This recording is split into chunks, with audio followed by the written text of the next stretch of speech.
Baiklah, pembahasan materi yang pertama yaitu tentang karakteristik demokratis dari komunitas Afrika Amerika.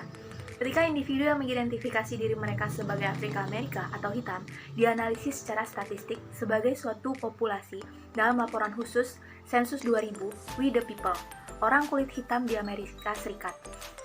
Karakteristik kelompok berikut muncul. Dibandingkan dengan median total populasi Amerika Serikat yang berusia 35,4, populasi Afrika Amerika lebih muda dengan usia rata-rata 30,4. Ini menunjukkan rentang hidup yang lebih pendek untuk orang Afrika Amerika, terutama pada pria Afrika Amerika dengan usia rata-rata 28,7 tahun. Proporsi wanita Afrika Amerika yang berusia 30-44 tahun lebih tinggi daripada wanita dengan total populasi Amerika Serikat. Sedangkan proporsi pria Afrika Amerika lebih rendah, yang memiliki kemungkinan implikasi untuk hubungan pria-wanita dewasa seperti pernikahan. Selanjutnya yaitu konteks sejarah Afrika budaya Amerika. Konteks sejarah budaya masyarakat Afrika Amerika di Amerika Serikat seringkali diawali dengan porsi perbudakan dalam sejarah. Tingkat kemiskinan pada tahun 2000 untuk orang Afrika Amerika adalah 22%, terendah sejak tahun 1959. Tingkat kemiskinan orang Afrika Amerika lebih dari 2 kali lipat tingkat orang kulit putih Amerika, yaitu 8%. Kemiskinan di antara anak-anak Afrika Amerika secara khusus terlihat 31%. Anak-anak Afrika Amerika hidup dalam kemiskinan pada tahun 2000.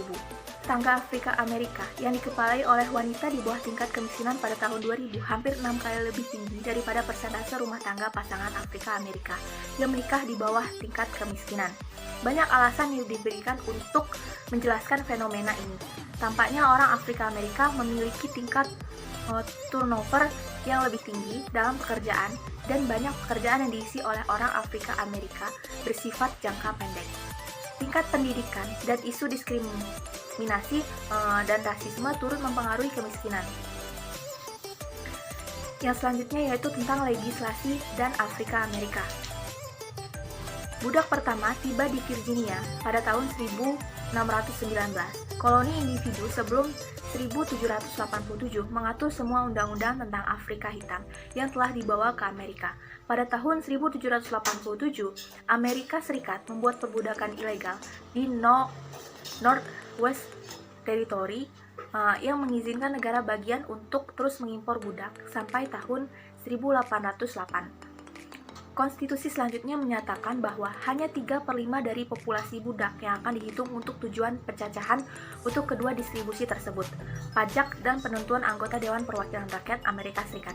Pada tahun 1793, Undang-Undang Budak Buronan Federal diberlakukan untuk mengatur pengembalian budak yang melarikan diri dan melewati batas negara bagian. Materi selanjutnya akan dijelaskan oleh teman saya yaitu Reni. Baiklah, di sini saya akan melanjutkan materi selanjutnya yaitu mengenai pengembangan identitas ras.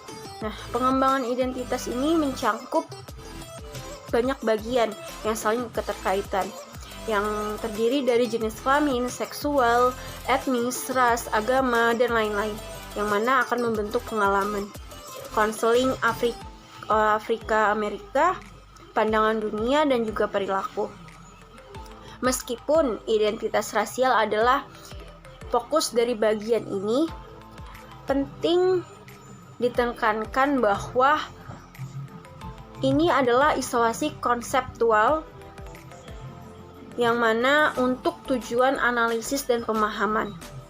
Pada kenyataannya, setiap orang Afrika Amerika sama seperti orang lain memiliki banyak dimensi pada identitas mereka yang secara kumulatif membentuk diri.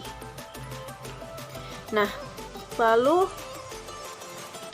identitas ras ini juga mengacu pada makna dan signifikan seseorang yang mana dikaitkan dengan ras, hubungan ras dengan identitas pribadi, dan peran ras dalam kehidupan sehari-hari. Bukannya suatu peristiwa pilihan tunggal yang seragam, identitas rasial ini bersifat dinamis, terus-menerus dibentuk dan ditentukan oleh hubungan pribadi, pengalaman hidup, dan kondisi sosial. Lalu materi selanjutnya yaitu pemuda Afrika Amerika. Nah, ada faktor perkembangan dan generasi atau kontekstual yang perlu dipertimbangkan saat memberikan konseling kepada pemuda Afrika Amerika.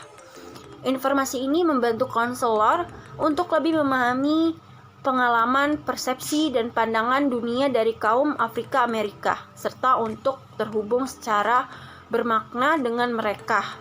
Untuk memfasilitasi keperluan bab ini, pemuda Afrika Amerika akan didefinisikan sebagai anak-anak dan remaja Afrika Amerika sekolah dasar, sekolah menengah, dan sekolah menengah atas. Selanjutnya akan dilanjutkan oleh Vini. Assalamualaikum warahmatullahi wabarakatuh. Perkenalkan, nama saya Vini Teresa Putri. Di sini saya akan melanjutkan materi mengenai pemuda Afrika Amerika. Ada faktor perkembangan dan generasi atau konseptual yang perlu dipertimbangkan saat memberi konseling kepada pemuda Afrika Amerika.